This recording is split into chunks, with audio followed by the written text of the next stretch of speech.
I'm sure many of you will remember Johnny Ball from your childhood years. I certainly do. Remember Think of a Number and Think Again and Play School. Do you remember Play School? Fantastic stuff. He has been involved with the world of science and technology and doing a lot of very good, serious work. But he, like so many people, is concerned that what's going on today, certainly with educating younger people, has turned to brainwash. What we're going to hear tonight is Johnny's view on maybe, I'm hoping, how we can turn this around, but looking at what has happened with things like climate change, but not just climate change, that it's turned to a dogma that's now being forced onto people in a very unhealthy way. So I'm sure you're all as fascinated as I am that we're going to hear from somebody like Johnny. And I must say, because I can't miss this opportunity, I was really fascinated to learn in his biography that he was once a gag writer for, and I'm hoping some of you are going to get this, Crackerjack. Crackerjack! Wow, I've always wanted to do that. Fantastic. But we're going to hear another side, and it is a real thrill to have Johnny Ball here with us tonight. Please give a massive hand for Mr. Johnny Ball.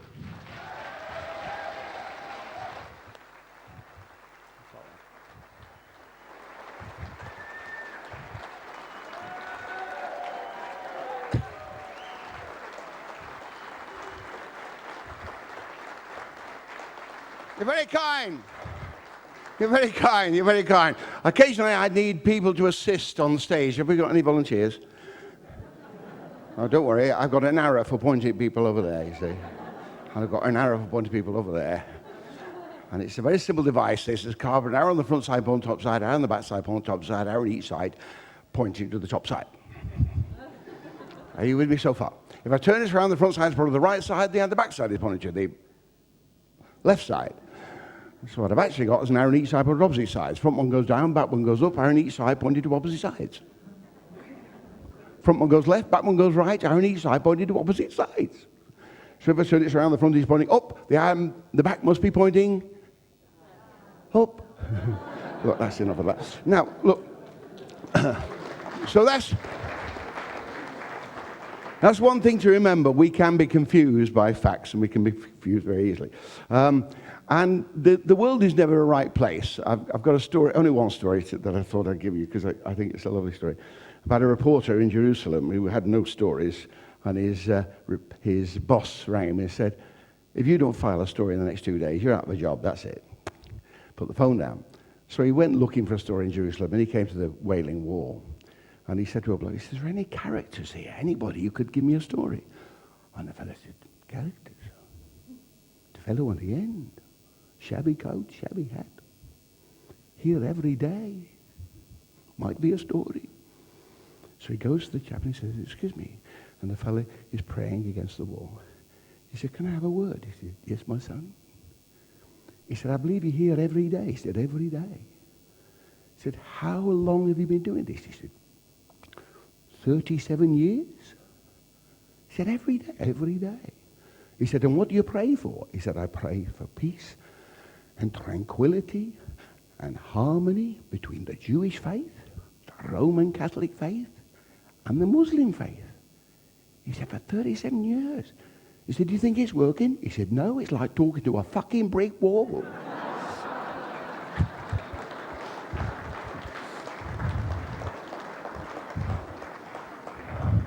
And that could be the problem with people with an alternative view. We feel often we're talking to a brick wall. Now, I'm thrilled to be here. I really am. I'm sure you're going to have a great weekend. I live locally, so I'll be in and out over the weekend. There's one thing about this, I can see I'm in great company, because if you've got an alternative view, you usually are in great company. There are a lot of sheep about who will go the way everybody tells them, and I don't think that's my way, and I don't think it's your way. Now, how did I get here? Well, I was a stand-up comedian for 14 years, and when I became a jobbing comedy writer for television at the BBC, and we used to get £35 a minute, but for a Les Dawson sketch or a Mike Yarwood sketch, the most you'd get was 3 minutes. The most I could earn was just over 100 quid in a week.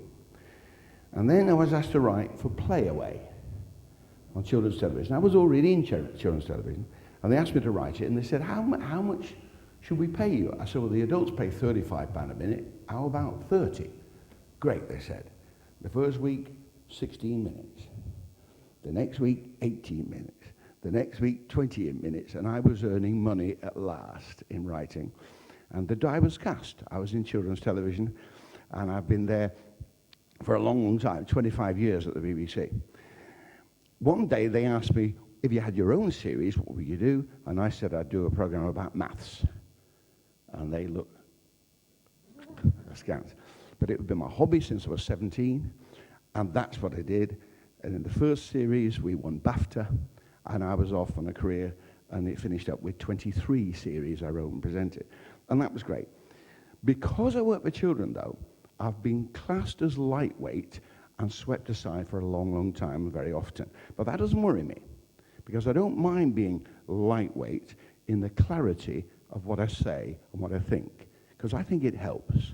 And anybody can bamboozle you with complex facts, so you really can't argue because you don't know where he is or where he's coming from. And that's what we get from the politicization of science. But what we're talking about today is the alternative view. Copper knickers. Bonk, bonk. Yes. You always need a gag when you talk about science to kids. And Copernicus is a very boring name until you call him Copernicus, and suddenly you're onto something fun. Right. Copernicus had an alternative view. His father was well placed, and he worked for the Pope. And the Pope asked him to rearrange the calendar because it was terribly out of date, and the years had been sliding by. So Copernicus looked at the calendar and found, to his amazement, that the more he learnt, the less it worked. And it did not work and could not work with the Earth at the center. He suddenly had an alternative view. But he was so close to the Pope and the Vatican, he could do nothing about it. So he wrote a book and didn't arrange for its publication till he died, literally on his deathbed. What happened was a monk actually had to do a foreword. It was the custom. And the monk said, of course, I don't think he means all this, and watered it down.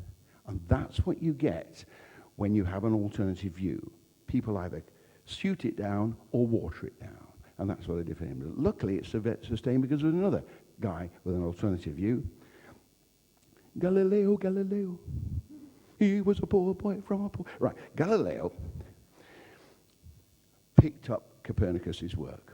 But Galileo was already friends with the Pope and with business in Italy in those days because he developed a telescope that really opened up the whole thing.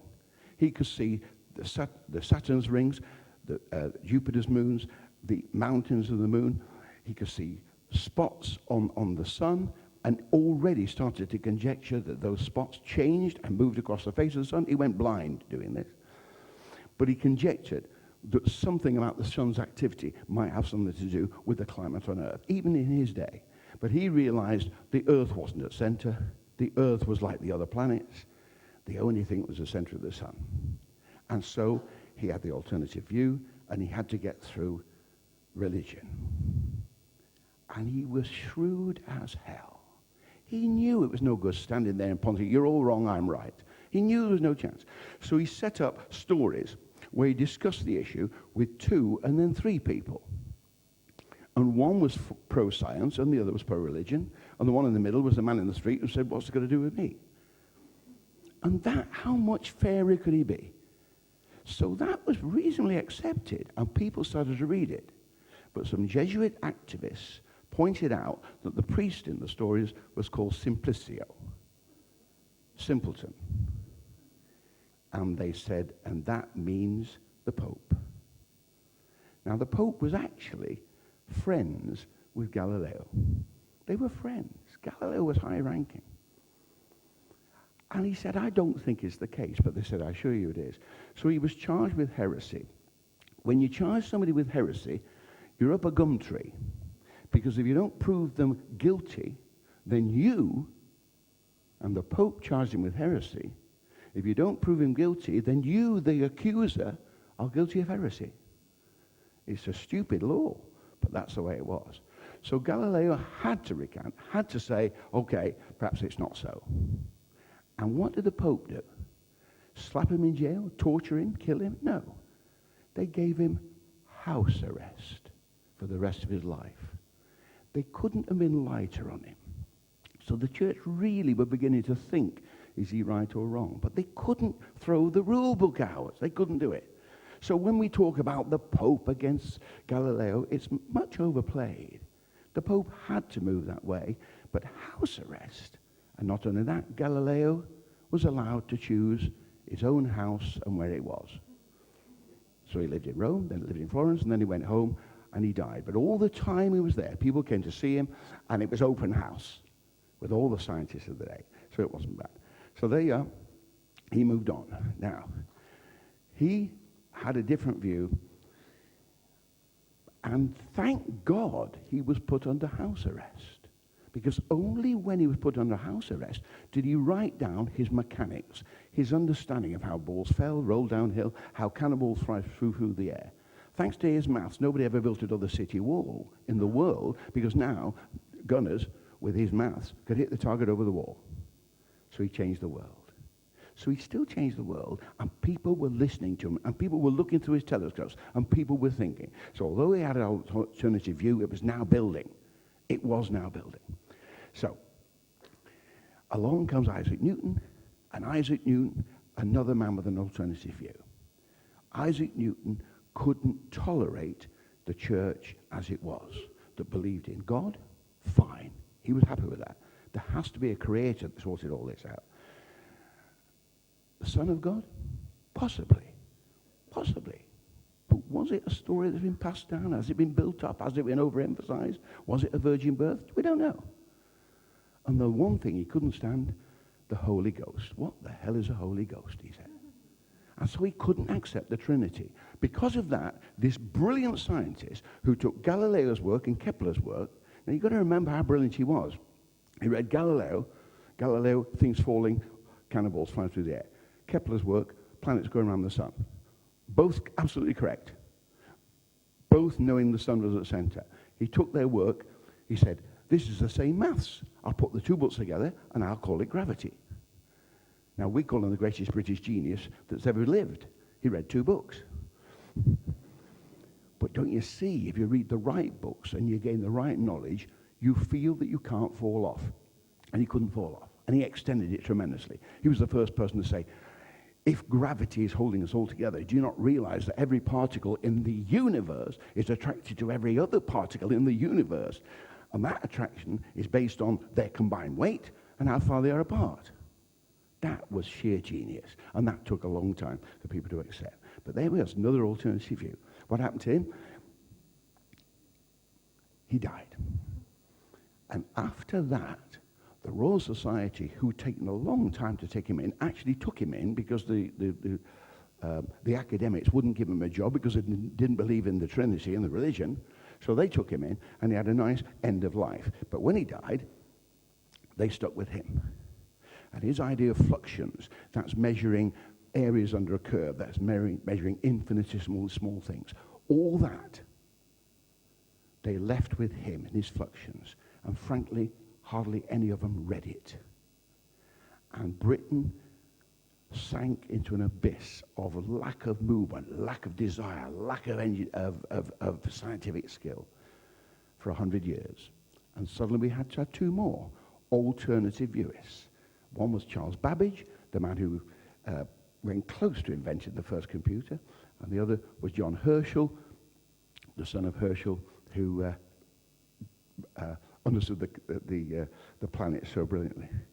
And they said, we're 100 years behind the rest of bloody Europe through sticking with Newton's maths and not doing anything about it. And it's so difficult to understand. Everybody else has followed Leibniz, and now they're miles ahead of us. So they said, let's follow them. The establishment ignored them. They were alternative viewers. Nobody listened to them. So they set up their own analytical society. And when that worked, and when they changed everything, and they brought Britain in line with the rest of Europe and started to gallop, at last the Royal Society said, come in, and gave them membership, at last. So you see, it works, but sometimes it takes a long, long time. but it works if you stick at it. And genius has been doing this for a long time. And the alternative view is often the one that has to stand. It has to stand.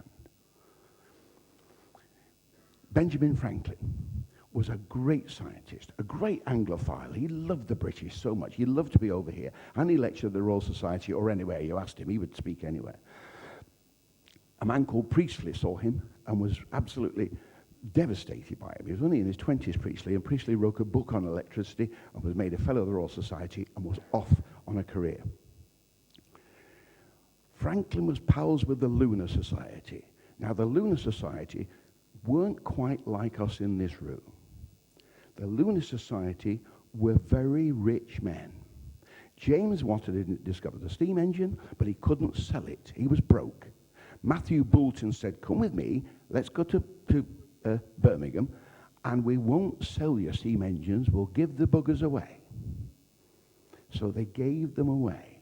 And they said to the people, have this, it will improve your productivity in your mine, in your factory, whatever. So have this, we'll give you an engineer totally free. All we want, after the first year, is 25% of only the increased profits. We don't want to touch anything else.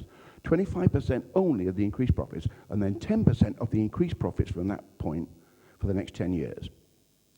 500 steam engines later, the Industrial Revolution had taken root, and it has started in the Midlands in Great Britain and changed the world from people with an alternative view, but rich people. Now, why didn't it happen in London? Because the landed gentry and the city were very happy with the status quo. Big houses, lots of land, lots of money, and everybody else practically paupers. Well, we give them enough and we make sure they're fed and we give them houses, and that's okay. The status quo is all the city has ever wanted. And remember that it does not change. Does not change at all. So these people in Birmingham actually set the ball rolling to change it all. And once the city realized they could make money by building railways here and factories there all over the world, suddenly the city was in on it, and the Industrial Revolution started to gallop, and the money was made where? In the city of London. So there you are. That's the way it goes. Meanwhile, one of those Lunar Society people was a difficult man, and his name was Priestley. And Priestley was a priest. He actually used to preach. And he loved people, and he loved helping people see the right way. He was a great teacher. He once wrote a book on perspective. And I tell schools today, why aren't you teaching the kids perspective at a very early age? Priestley said, come to my house, bring your kids, I'll show you perspective. It'll only take an hour. And I point out to teachers, you can teach perspective in 1 hour and change a young person's whole attitude to art, to science and design. 1 hour. Does our education do it? No, it doesn't. But Priestley did it, and Priestley was incredible. And Priestley lived near a brewery in Leeds where he discovered oxygen, but also he discovered what this substance was that formed on the vats of beer. Now, the vats were open, big wooden tubs, and there was the beer level used to come up to about there from the top. And the brewer said, there's a gas that just hangs around that, and it's very different. Priestley looked at it, and this gas, he didn't know what it was all about. So he took a mouse, and he put the mouse underneath it. The mouse went comatose, became still. It's dead. It's dead. Just under the gas. And he took it out, and he rubbed it, and it revived. So this gas, whatever it was not a poison, is not a poison. And the gas is CO2. So what did he do next? I need some of this. He took 2 glasses, he held them under the gas, and he did this 4 or 5 times. And then took them out of the gas. Soda water. He was the world's first physicist. He'd made, that's terrible, but he'd made fizzy water. He'd started the whole of the soft drinks industry. And he said They're now charging, in his day, 5 shillings a bottle for gaseous spring water from Germany. 5 shillings a bottle they were paying in his day. And he said, you can make it for a penny. I'll show you how. He never made a cent on it. But now we've got the Coca-Cola industry and the Pepsi-Cola industry and all the soft drinks industry. And you've got the sparkling wine industry and you've all that. Making CO2, making liquids lively. Would you give a poison or a pollutant to your children? But it's CO2. Would you actually give a pollutant or a poison to your children to drink? Of course you bloody wouldn't. So what has gone wrong with their science? What is happening? This is the beginning. Let me move on. Priestley was a thorn in the side of the gentry of the status quo of the City of London. And they had supported Ben Franklin and the American War of Independence. So when the revolution started in France, Priestley said, revolution isn't always a bad thing, you know. What he didn't realize, that 2 years down the line, the reign of terror started, and that was beyond what anybody ever imagined and was the most terrible thing. And Lavoisier, another scientist who helped to establish and named carbon dioxide and named oxygen and hydrogen, he went to the guillotine with the French saying, this country has no need for scientists. As though a scientist was a person with an alternative view. I think we're close to that today. And that quote in the paper today, that they are monitoring people with another alternative view, that is very dangerous. That is incredibly dangerous. And when you question where we're going. With the French, it was mayhem. But what happened to Priestley? Because he said that, and because they were worried of the revolution coming over, the rich got a mob together and paid them, and they burnt down Priestley's house, and Priestley fled to America. And where the President of the United States said, the world needs more people like Priestley. And today, there is a great museum in the States dedicated to Priestley, and in this country, sod all. Nothing. But what would that museum contain? It would contain a total understanding of what carbon dioxide is and what carbon dioxide does. Let's move on. We got another chap with a slightly sort of different view. When I finished in television in '93, I wrote 5 stage musicals and staged them and produced them and started them, and I enjoyed them tremendously.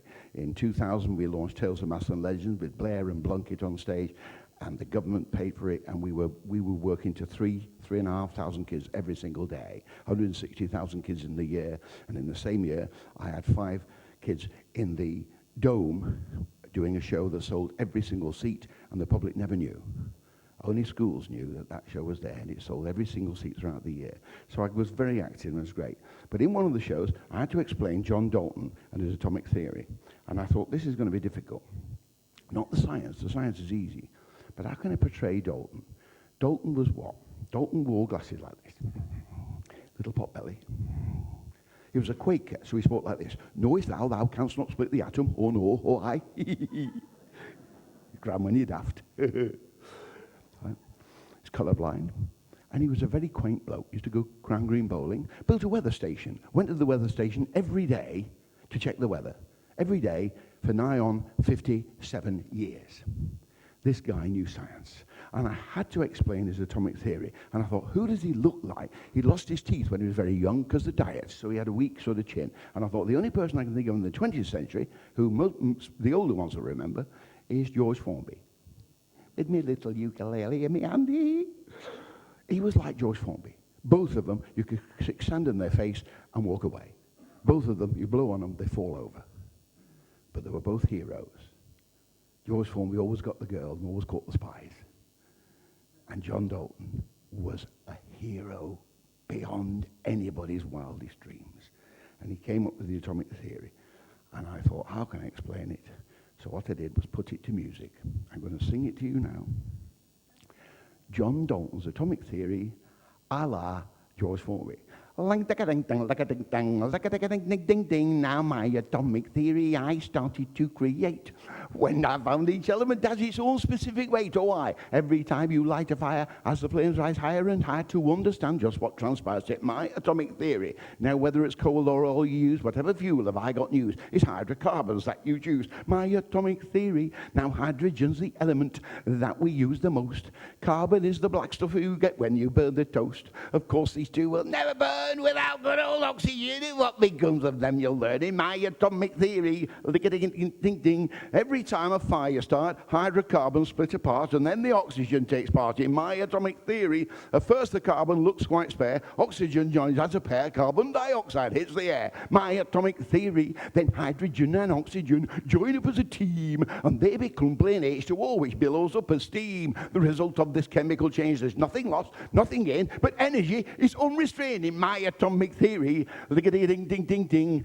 Now, what about us animals? As energy we burn? Just what happens inside us. This is what I learned. The food that we consume each day is hydrocarbon all the way, but carbohydrate's what we say. It's my atomic theory. So carbohydrate, crushed and strained, goes through your stomach and your veins to your muscles, tissue, brains. My atomic theory. Then oxygen is introduced, gulped in through your lungs and through your blood and arteries. Look out, here it comes. You bend your back to lift the load. Body energy explodes. You burn up calories in lows. My atomic theory. Ding-a-ding-ding-ding-ding. When an athlete jumps or runs, carbon dioxide, out it comes, pumped out by his heart and lungs. My atomic theory, athletic exhilaration causes water emanation from your pores as perspiration. Oh, sorry. My atomic theory, first the hydrocarbons split with oxygen on hand, and these three elements recombine as Mother Nature planned, producing all our energy in fire or human activity. It's all the same thing, don't you see? It's my atomic theory. Ding-a-ding-a-ding-ding. Thank you. Thank you.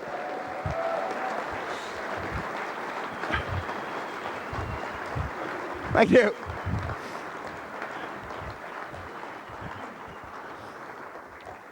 So there you are, the atomic theory. Let's get that back again, just a second. It's exactly as he stated. How could he prove it was right? It was all in the weights. He weighed these substances. He weighed them. And he found however heavy hydrogen was, carbon was 14 times heavier. Oxygen was 16 times heavier.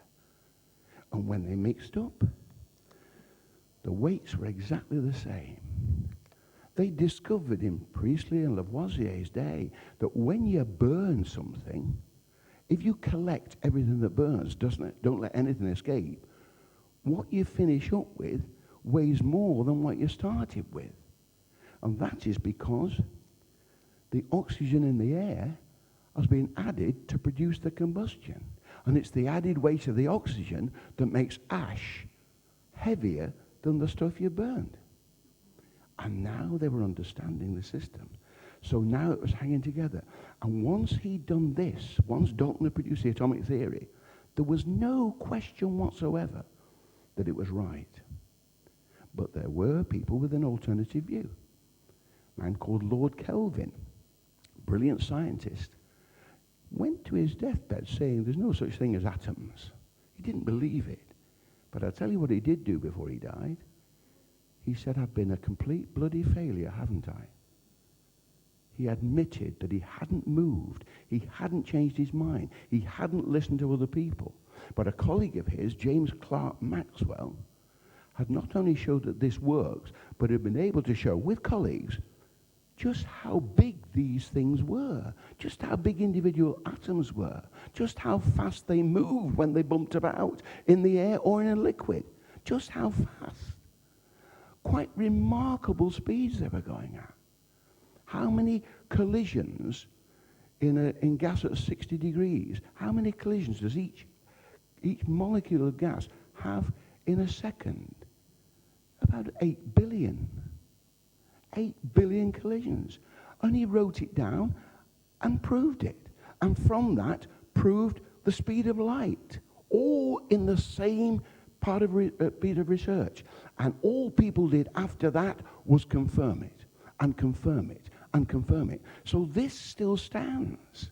And this was 1804, 5, 6, 7, 8, and it still stands. But this is the foundation of the whole of chemistry.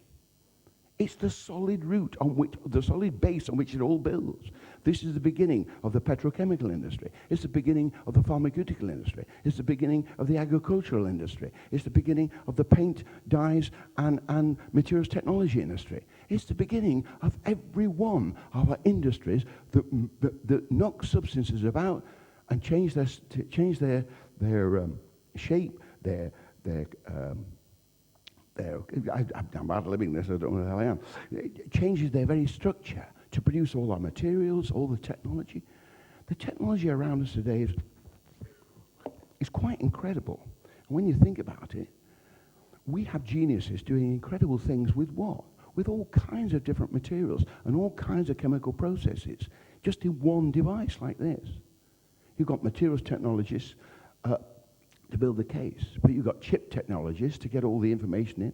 You've got other technologists to link it all together. You display technologists, ergonomic technologists who help you to devise a keyboard where you can press any button without pressing the others, small as it is and big as and stubby as my thumbs are.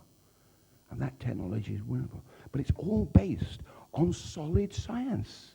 And this is the solid science. And the solid science says every time you burn anything, you produce carbon dioxide and water. So if you condemn water, which we give to our kids in their drinks because it's not a poison and not a pollutant, if we condemn it, we must also condemn water. How can we not do it? We've got to condemn them both if they're causing trouble. And every time you produce a molecule of CO2, it's likely you produce 2 molecules of water. Now, let's talk about what we're talking about in terms of global warming now, with this basis of science, and let's see where we go. It's only the progression I've got to follow, and I'll keep off my notes, right? Why have they decided CO2 is dangerous? Because they've said it absorbs CO2 when it's in the atmosphere. It absorbs infrared when it's in the atmosphere. Well, does it? Science shows that across the spectrum of infrared, CO2 only can absorb it on 2 particularly very sharp wavelengths, tiny wavelengths in the whole wavelength of infrared. And methane, another 2 peaks. And when you get all the global warming gases together and group them all together, they still don't block out even half, or anywhere near half, of the infrared. And yet water blocks it completely. And tonight, if you go out and look, if there's a cloudy sky, you get a mild morning. If you can see all the stars and there's no cloud, you'll have frost in the morning because the heat will have gone. So cloud is clearly a global warming gas. Yet in the IPCC's first reports and their first computer models, there was no input of any kind in those computer models for water, which covers 70% of the world's surface and which really is the driver for all life on Earth. How crazy could that be? How can you throw out brilliant science and come up with crazy ideas like this? There are 2 papers which clearly state that the only CO2 that gets in the upper atmosphere is CO2 that's superheated. But it's a clear indication that once you superheat CO2, it takes that energy on board and now is incapable of taking on board more energy. So it's a spent force when it gets up there. So it's another load of bollocks. So where do we go? Why are we hounding CO2? CO2 is a greenhouse gas. Well, we're told that some guy came up with the greenhouse gas theory, and I think it's totally wrong. I think the history is wrong. I think it was the first time we saw the planet Venus and started to analyze it, we realized the planet Venus is much closer to Earth than we are, and it's got a blanket of CO2 around it that that is 85 to 95% of the atmosphere around Venus. And as such, no heat really can get in. That blanket's so thick, but definitely no heat can get out. And on Earth, the majority of our heat, more of our heat that comes from the Earth itself than actually comes from the sun, because it's absorbed and it's a chain reaction. But water cannot exist on Venus. It is a perfect greenhouse of CO2. 85 to 95% of the atmosphere. What's the CO2 content of our atmosphere? At the most, 0.04%, and I'm giving them the benefit of the doubt. One particle in every 2,500 of the atmosphere is CO2. And there are papers and other ideas that it can't even absorb any more energy up there. So where have we got to? How have we got to with this? Is it to do with the weight? Now this is something they've missed. CO2 is half as heavy as air again. Did it not sit on the top of the vats in the brewery? Of course it did. It's half as heavy as air again. So it is only the superheated that gets any higher. And then you have to think, well, if it is, they missed a trick there. Because if it's half as heavy as air again, then although its content of the atmosphere is 0.04%, you could say that its mass is 0.06%, half as much again. And they've missed that, haven't they? They've missed that. But let's look at it. If it's heavier, what happens? It governs life. Trees grow to an optimum height, and some trees grow higher than others. But frankly, once they've grown to an optimum height, there's not a lot of point in growing much higher, because there's no CO2 getting up there. It's heavier than air. So it goes up and comes down. So your grass is very happy, and all your other plant life are happy. In fact, all plants absorb it, and it's their food. Now we're talking about sequestering CO2 from power stations and burying it underground, depriving plants of plant food. It's crazy. It's just crazy. Do you see how simple you can be about all this and still come to the conclusions that most of us have, that there's something terribly wrong? When you think about tree lines, David Bellamy, who was here, and I'm so thrilled he's come, David Bellamy could tell me much more about this, and sometimes I get a backlash from people on this, and David might correct me later on. Not now, though, please, David.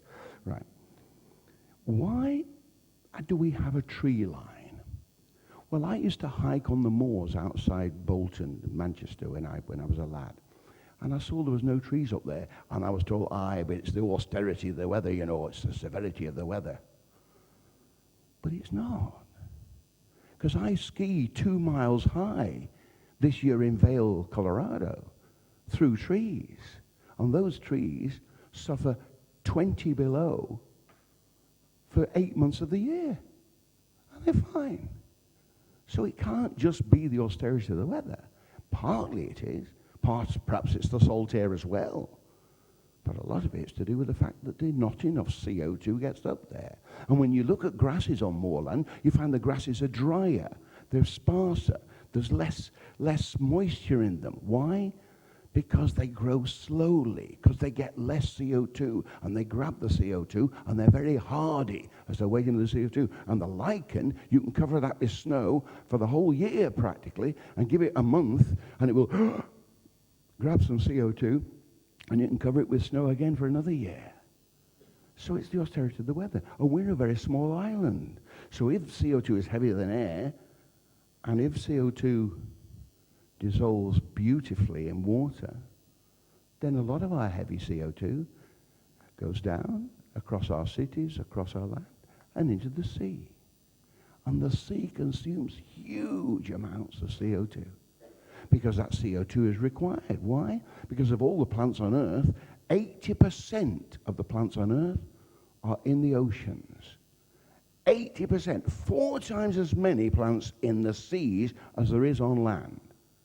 All consuming CO2. All requiring CO2 for growth. all taking the CO2, giving the oxygen back into the air and absorbing the carbon, which is their bulk. I remember David pointing out to this on television. When you look at an enormous tree, sorry, David, when you look at an enormous tree, you realize the weight is incredible with all those leaves, and it's marvelous. But you've got to realize that 85% of the bulk of that tree comes from the CO2 in the atmosphere. Only about 15% comes through the roots.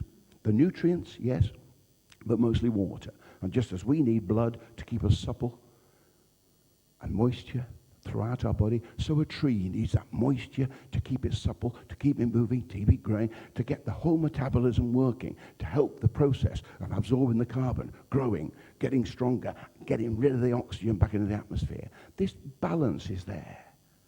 Now, we can alter the balance. We are a weight on the earth, but are we really altering that balance? Is it really man-made CO2 that's causing climate change? Or indeed, is climate change happening at all? Let's consider this. I've got a very good friend called John Emsley, and John Emsley wrote a book in the 90s called The Consumer's Good Chemical Guide. Get it on Amazon, please. John Emsley's, I can give it you later if you want. You can always email me, and I'll give you answers to these things, johnnyball.co.uk.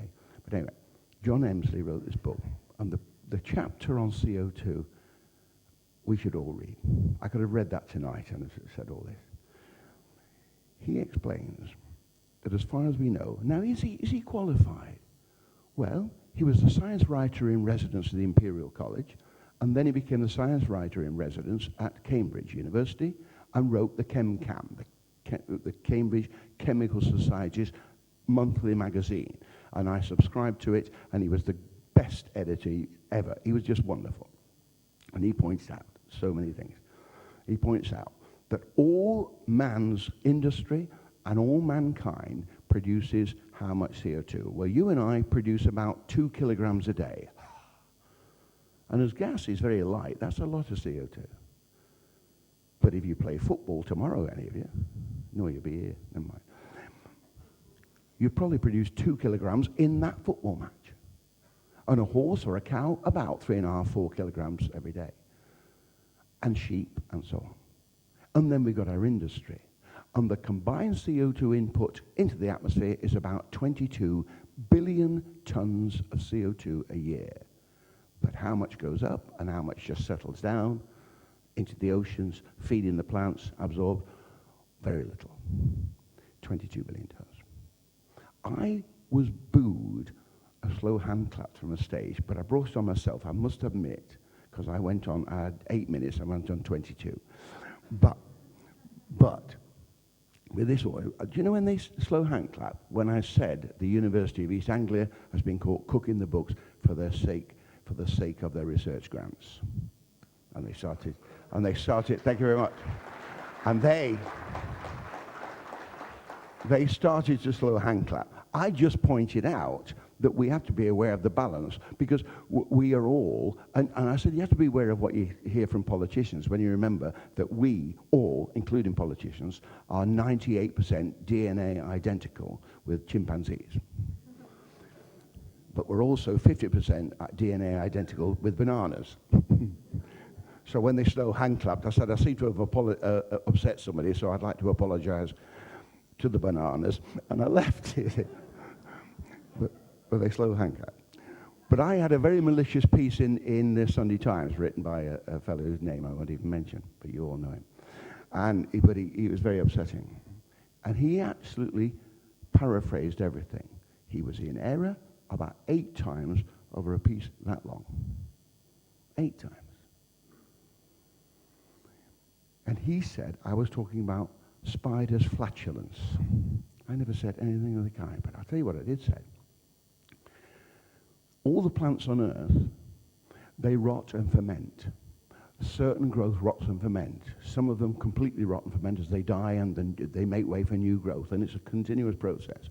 And they are broken down with insects, and the insects help in the breaking down. And together they produce a lot of CO2. A man called Bristow in the 1930s dug up a square area of British garden and counted the spiders.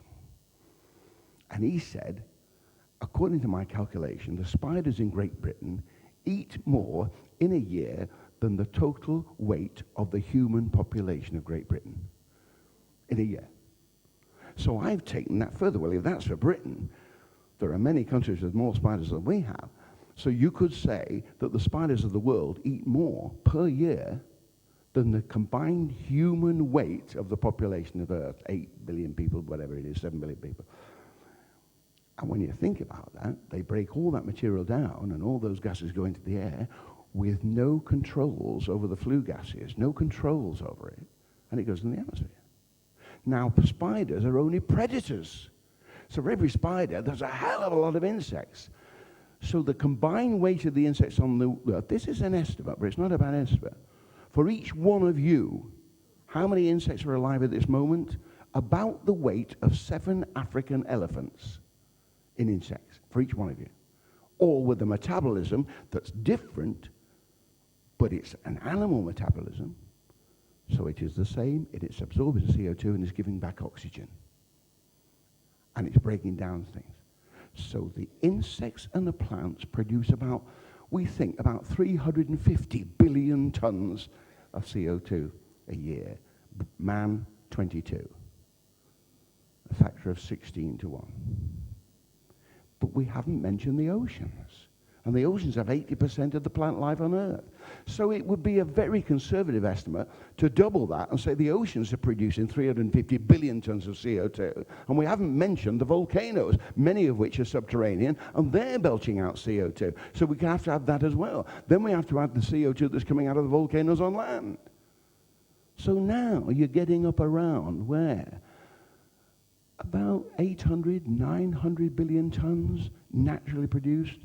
And of that, only 22 billion tons from mankind, including all his industry. Mankind is incredibly conceited. Mankind is scarring the earth, and you can see it. He is damaging the earth, and you can see it. He's improving the earth in many ways, and as technology goes, we're not doing that bad. And I think, there's a lot we get hot under the collar about, but I think in the future, we will get slightly better and better and better at managing the earth. I do hope we do. It's the only chance we've got. But in actual fact, the amount of CO2 we're producing is well under 3% of the CO2 that goes in the atmosphere. Now, I told you the CO2 in the atmosphere is only one particle in every 2,500. So that means the CO2 that man produces is not more than one particle in about 1 million. What is the fuss about? What is the fuss about? Well, I know you can all tell me one verse and another. So they are. So is it man-made? I'm nearly finished. Here we are. So how can I draw it together? There we are. So why was CO2 demonized? First of all, it started with a lot of lentil eaters who really believed that we can go back to living in caves and living in trees and say goodbye to all our industry. You will know, and if I've been around 70 years, I can tell you that I did a sort of a survey, a feel, looking back at my life in 10-year cycles, and you can see the improvement in everything, in most things. You can see it markedly every 10 years. And I tell kids, because I talk to kids a lot, and I say, I am confident that the future for you is not going to be all over by 2050 when only Pete Postlethwaite will be alive.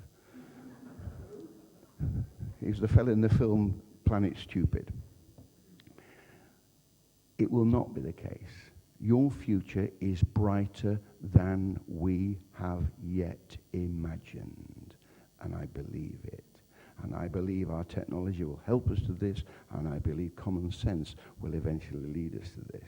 But what the problem is these green activists who felt we were damaging the earth because they can see it next to them and can't take the whole world in, start to get very worried. And rightly so, when rainforests are being destroyed willy-nilly and things like that. So they started to get worried, and suddenly they got latched onto the idea that it could be CO2, and it could be man-made CO2. And what happened? Do you remember that group that wouldn't accept the Industrial Revolution starting? The people in the city, the landed gentry, the people with the status quo, the bankers with the money. They don't want any change because their nests are feathered very well, thank you. But suddenly, when they and their politicians realize, oh, CO2, we can't tax cigarettes anymore, we can't tax alcohol anymore, we can't tax people's food and clothing. What can we tax? CO2. Only if we scare the living daylights up to people about CO2, about the stuff we put in kids' lemonade. And that's what they've done.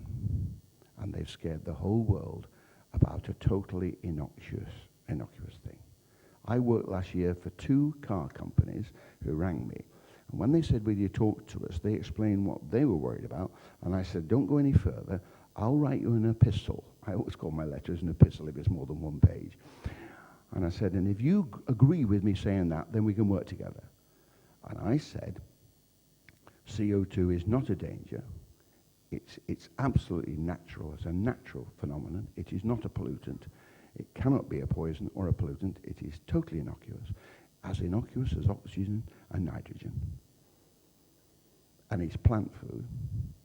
But what the car industry did when they produced the catalytic converter is they reduced all the nasty gases. The nitrous oxides were changed back to nitrogen and oxygen, which are part of the atmosphere, and innocuous. And the carbon monoxide, which is incredibly poisonous, is now changed to carbon dioxide. Now, would you change a poison to another poison? So when the engineers were told your cars are going to be taxed for the CO2, they went apeshit. They said, what the bloody hell is on? We've cleaned it up. And I guarantee you, with all the traffic out here, right round on this junction, perhaps the busiest junction in Europe, across the road there, did you know what the last clause was in building this junction? The last clause in the contract, plant 250,000 trees 20 years ago. You see, so we're working in the right direction. We're thinking what we're doing. But the cars, you can't smell fuel anymore. You don't smell fuel, even when it's as busy as this. Occasionally you get a waft from a jet engine taking off here. Occasionally. Why? Because you've got a cool burn. It hasn't really heated up. But once it's burning correct, it's fine. And what are we going to do with aircraft? I was talking to the chairman of Rolls-Royce 3 years ago, and he said, I don't think we can improve aircraft engines anymore. I really don't think we can do it unless we change the shape of the aircraft and make them into flying wings. What's happened now? Rolls-Royce have just signed a contractual agreement with the American government with their funding to produce a new engine that will shoot off faster than any of these planes, whap, straight in the sky to 6 miles, 35,000 feet, and then change to another lean engine, so lean that it'll justify gravity as it flies halfway around the world and reduce the petrol consumption again by a minimum of another 25%. And that's what goes on. We keep improving every aspect of our technology. And what are the politicians doing? Taxing something as innocuous as CO2. And the problem is this. I'll tell you how bad that problem is. 130 billion alone is swimming around the city in carbon trading. 130 billion. And every time it passes a desk, commission comes out. Until it'll all be lost. All gone. All gone to the same, into the same sticky, grubby hands of the people who brought down the banks. This is what we're up against. And that is the status quo that objected to the Industrial Revolution, but only until they could make money from it. And that's what we've got to shake. And they govern the politicians and the politics, and that's what we're going to shake again. So taking that money out of their grubby little hands is going to be a mammoth task. But one day, I think we'll do it. What can I say? To sum up, as I said to the kids, thank you very much. Thank you very much. Thank you.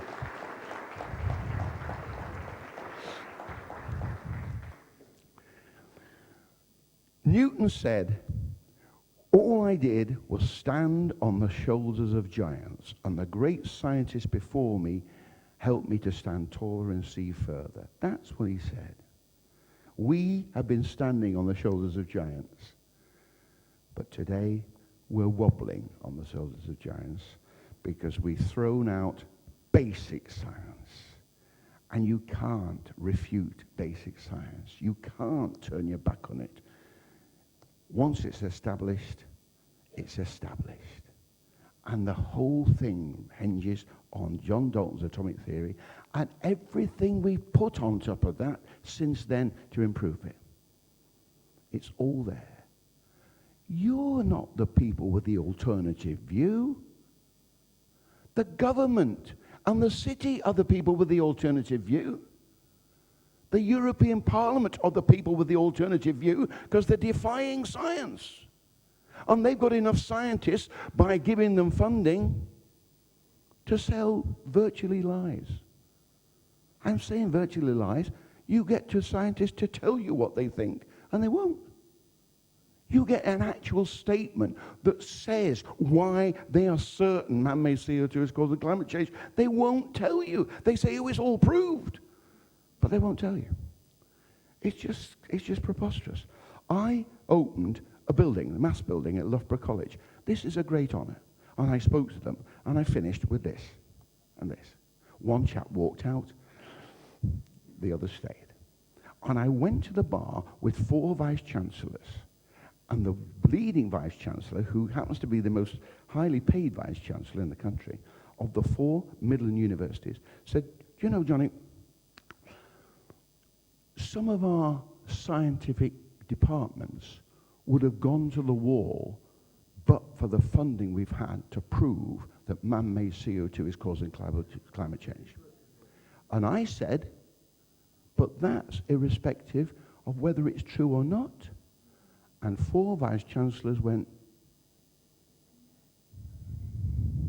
I think I've said enough. Thanks very much. Oh, no. Just before I finish. We've all got different views. I feel the thing about having an alternative view is not to rant because you lose credence. You've got to keep it down. You've got to control it. You've got to take it easy and not rant. And remember that. We all get hot under the collar. We all do. Try and hold it down. Try. It is collapsing. The thing is rocking and collapsing. But I think, collectively, I hope you have a great conference. I hope you learn so much. I hope you gain confidence together that you're on the right tack. And I hope you go out and don't rant, but just say, you will see. What I'm telling you will be true, proved right. What I'm telling you will become the accepted view. It will happen. It can't go on with governments talking bollocks. Okay. Thank you very much. Thank you. Thank you very much. Johnny Bull, thank you very, very much.